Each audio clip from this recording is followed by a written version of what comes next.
Pacific ocean এতটাই ভয়ানক যে যার নাম শোনা মাত্র যে কোনো ব্যক্তির ভয়ে গায়ের লোম দাঁড়িয়ে যাবে। কারণ এই মহাসাগরটি আমাদের কল্পনার থেকেও অনেক বড় আর অনেক গভীর। এই পৃথিবীতে 5টা মহাসাগর রয়েছে, আর এই 5টা মহাসাগরের মধ্যে সবথেকে বড় মহাসাগর প্যাসিফিক ওশেন। এই মহাসাগরটি টোটাল 165.2 মিলিয়ন স্কোয়ার কিলোমিটার এরিয়ার মধ্যে ছড়িয়ে আছে। মানে এই মহাসাগরটি এতটাই বিশাল যে এর মধ্যে সম্পূর্ণ চাঁদকে রাখা যাবে। কেবল একটা চাঁদ নয়, পরপর 5টা চাঁদ এর ভিতর ফিট হয়ে যাবে।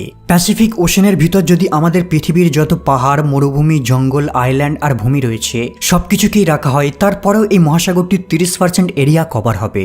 এখন যদি কোনো ব্যক্তি এই সুবিশাল প্যাসিফিক ওশেনে হারিয়ে যায় তাহলে তাকে খুঁজে বের করা প্রায় অসম্ভব। কিন্তু আজ আপনারা এমন এক ব্যক্তির সত্য ঘটনা জানবেন যিনি 438 দিন পর্যন্ত পৃথিবীর সবথেকে নির্দয় সমুদ্র প্রশান্ত মহাসাগরে হারিয়ে গিয়েছিল, আর 14 মাস পরে সে আবার ফিরেও আসে। 17 নভেম্বর 2012 মেক্সিকোর কোস্টা অ্যাজুল নামের একটি ছোট্ট গ্রামের মৎস্য শিকারী জোস সালভাডোর আলভারাঙ্গা তার বন্ধু অ্যাজিকুয়েল কোডোভার সঙ্গে একটি ছোট্ট বোটে করে মাছ ধরার জন্য মার্শাল আইল্যান্ড থেকে সমুদ্রে যাত্রা শুরু করে। এই বোটটা কেবল 7 মিটার লম্বা, আর এর মধ্যে একটি মোটর আছে, আর মাছ ধরে রাখার জন্য কেবল একটি মাত্র আইস বক্স রয়েছে। তারা ঠিক করে উপকূল থেকে 120 কিলোমিটার দূরে গিয়ে ফিশিং করবে, কিন্তু 80 কিলোমিটার দূরে আসার পর তারা লক্ষ্য করে ওয়েদার খারাপ হতে শুরু করেছে। দমকা হাওয়া মারছে আর হালকা হালকা বৃষ্টির ফোঁটা পড়ছে। কিন্তু আলভারাঙ্গা এটাকে উপেক্ষা করে সামনের দিকে আগিয়ে চলে। তারা যতই সামনের দিকে আগিয়ে চলে ততই বৃষ্টি আর ঝড়ের গতি বেড়েই চলেছে। তার বন্ধু কোডোবা ভয় পেয়ে যায় আর আলভারাঙ্গাকে সতর্ক করতে থাকে যে সামনে আরো বড় বিপদ আসতে পারে, তাই এই মুহূর্তে উপকূলে ফিরে আসা উত্তম হবে। কিন্তু আলভারাঙ্গা তার কথাই কোনো কর্ণপাতই করেনি। সে মনে করেছে হয়তো একটু পরে ঝড় থেমে যাবে, কিন্তু হঠাৎ আলভারাঙ্গা উপলব্ধি করতে পারে যে তাদের অনেক বড় ভুল হয়ে গেছে।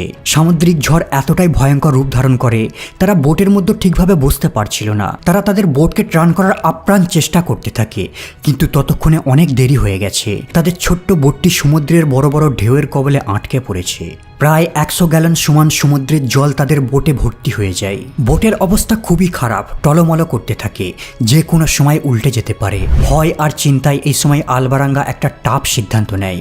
সে বোটে থাকা যা কিছু রয়েছে সবকিছুকেই জলে ফেলে দেয়, এমনকি তাদের খাবারকেও, আর একটি পাত্রের সাহায্যে জমে থাকা জলকে ক্লিয়ার করার প্রাণপণ চেষ্টা করতে থাকে। এই শক্তিশালী সামুদ্রিক ঝড়টা প্রায় টানা 5 দিন ধরে চলতে থাকে। ঢেউয়ের ঝাপটায় তাদের বোটের ইঞ্জিন নষ্ট হয়ে যায়, সেই সাথে যত ইলেকট্রনিক্স ইকুইপমেন্ট রয়েছে, জিপিএস, রেডিও, সবকিছুই নষ্ট হয়ে যায়। যদিও ইকুইপমেন্ট নষ্ট হওয়ার পূর্বে আলভারাঙ্গা তার বসকে সিগন্যাল পাঠিয়েছিল, কিন্তু জিপিএস না থাকায় তাদের এক্স্যাক্ট লোকেশনকে খুঁজে বের করা অসম্ভব। তার বস একটা বড় search and rescue operation launch করে, কিন্তু তখনও ওয়েদার কন্ডিশন খুবই ভয়ানক ছিল।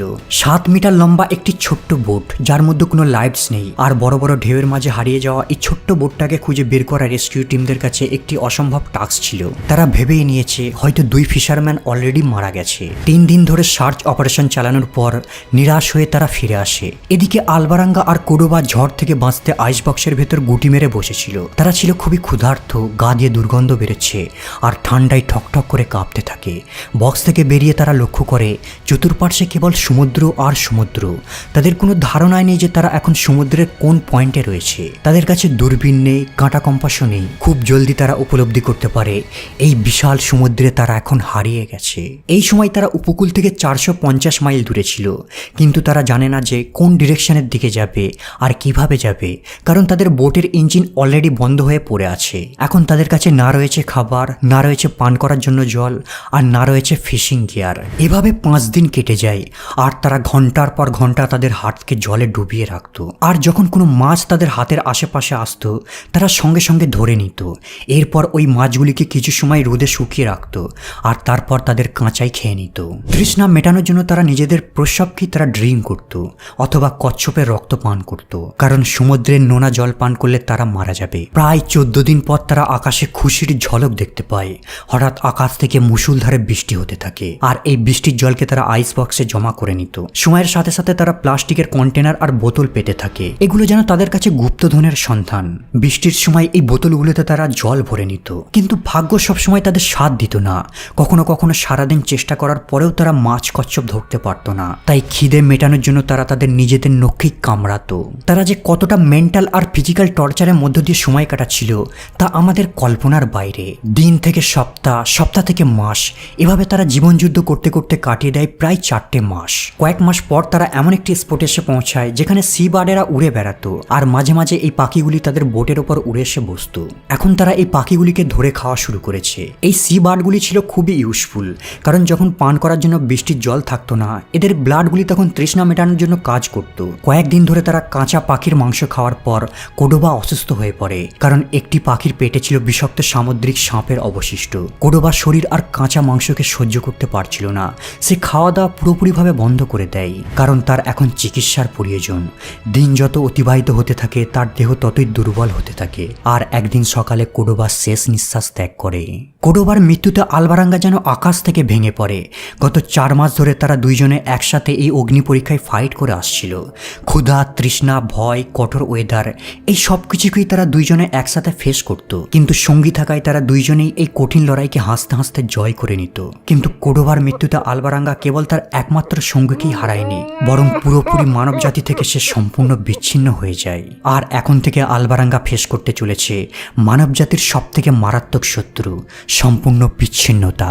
আলবারাঙ্গার মধ্যে এই বিশাল সমুদ্রে একা সময় কাটানোর ভয় এতটাই তীব্র ছিল যে সে প্রথমে মেনে নিতে পারছিল না। সে প্রতিদিন কোডোবার ডেড বডির সঙ্গে কথা বলতো, তার সঙ্গে হাসতো আর তাকে জড়িয়ে ধরে কাঁদতো। কিন্তু ধীরে ধীরে কোডোবার ডেড বডি পচা শুরু করে। 1 সপ্তাহ পর আলবারাঙ্গা বুঝতে পারে সে পাগল হয়ে যাচ্ছে। 8ম দিনে তার বন্ধুকে জলে ফেলে দেয়। এখন আলবারাঙ্গা সমুদ্রে একা। জীবন যুদ্ধে লড়াই করে বেঁচে থাকতে তাকে সাহস যোগাবার মতো আর তার পাশে কেউ নেই। সে প্রতিটা মুহূর্ত জীবিত থাকার জন্য স্ট্রাগল করে চলেছে। রাতে শোবার সময় সে ভয় পেতে থাকে, হয়তো এটাই তার জীবনের শেষ রাত হতে চলেছে। এভাবে প্রায় 6 মাস কেটে যায়, আর আলবারাঙ্গা প্রশান্ত মহাসাগরের মাঝখানে চলে আসে। কিন্তু সে জানে না এখন তার বোটটা কোথায় রয়েছে আর কোন অভিমুখে যাচ্ছে। ম্যাপে যদি দেখা হয় তাহলে একটি আনুমানিকভাবে বলা যায় যে আলবারাঙ্গা এই সময় প্যাসিফিক ওশেনের ঠিক এই পয়েন্টে ছিল, আর সমুদ্রের এই পয়েন্টটাকে সব থেকে নির্জন বলে মনে করা হয়। এই জায়গাটি দিয়ে কার্গো শিপ খুব কমই পাস হয়। একদিন হঠাৎ সে দূরের দিকে একটি কার্গো শিপকে পাস হতে দেখে। প্রায় 6 মাস পর সে প্রথমবারের মতো জাহাজকে দেখতে পায়, আর এই জাহাজটিকে দেখা মাত্রই তার বেঁচে থাকার ইচ্ছা আবারও জেগে ওঠে। কিন্তু এই জাহাজটা ছিল অনেক দূরে, এতটাই দূরে যে এত বিশাল জাহাজটিকে একটি ছোট্ট পিঁপড়ের মতো দেখতে লাগছিল। অথচ তার নিজের বোটটা এতটাই ছোট যে যদি জাহাজের ক্রুরা তার দিকে তাকায় তাহলে নীল সমুদ্র ছাড়া আর কিছু দেখতে পাবে না। তার কাছে কোনো ফ্লেয়ার গান ছিল না, কোনো সিগন্যাল নেই। তবুও দুর্বল শরীর নিয়ে অসংখ্যবার চিৎকার করতে থাকে, কিন্তু তার আর্তনাদ ধীরে ধীরে বাতাসে মিশে যায়, আর শিপটি ধীরে ধীরে তার দৃষ্টির বাইরে চলে যায়। 11 মাসের মধ্যে আলবারাঙ্গা উপকূল থেকে এই ছোট্ট বোটে প্রায় 8000 কিলোমিটার দূরে চলে আসে। এতদিন ধরে এক্সট্রিম মেন্টাল আর ফিজিক্যাল টর্চার সহ্য করতে করতে এখন সে কেবল মৃত্যুর জন্য অপেক্ষা করছে। একদিন সকালে যখন সে ঘুমাচ্ছিল, হঠাৎ এক ঝাঁক পাখির ডাকে তার ঘুম ভেঙে যায়। সে দেখে তার মাথার উপর অনেকগুলি পাখি উড়ে বেড়াচ্ছে, কিন্তু এগুলি কোনো সি বার্ড নয়, কারণ সি বার্ড তার কাছে কমন প্রাণী যাদের সে এতদিন মেরে খেয়ে আসছে। যখন সে জলের দিকে তাকায় সে দেখে জলে নারকেল ভাসছে, আর এই সাইনগুলি দেখে সে বুঝে যায় আশেপাশে নিশ্চয়ই কোনো দ্বীপ রয়েছে। যখন সে তার বোটে দাঁড়িয়ে দূরের দিকে তাকায় সে দূরের দিকে একটি দ্বীপ দেখতে পায়, আর এই দ্বীপটা দেখা মাত্রই যেন মৃত ব্যক্তির মধ্যে আত্মা ফিরে আসে। কিন্তু তার মধ্যে ভয় ছিল যে এই দ্বীপটাও আবার না মিস হয়ে যায়। এই কারণে সে বোট থেকে নেমে সুইম করে আইল্যান্ডের অভিমুখে চলে যায়। 30 জানুয়ারি 2014, প্রায় 14 মাস জলে থাকার পর আলবারাঙ্গা প্রথমবারের মতো শুষ্ক বালিতে পা রাখে। সে হামাগুড়ি দিয়ে দ্বীপে চলতে থাকে।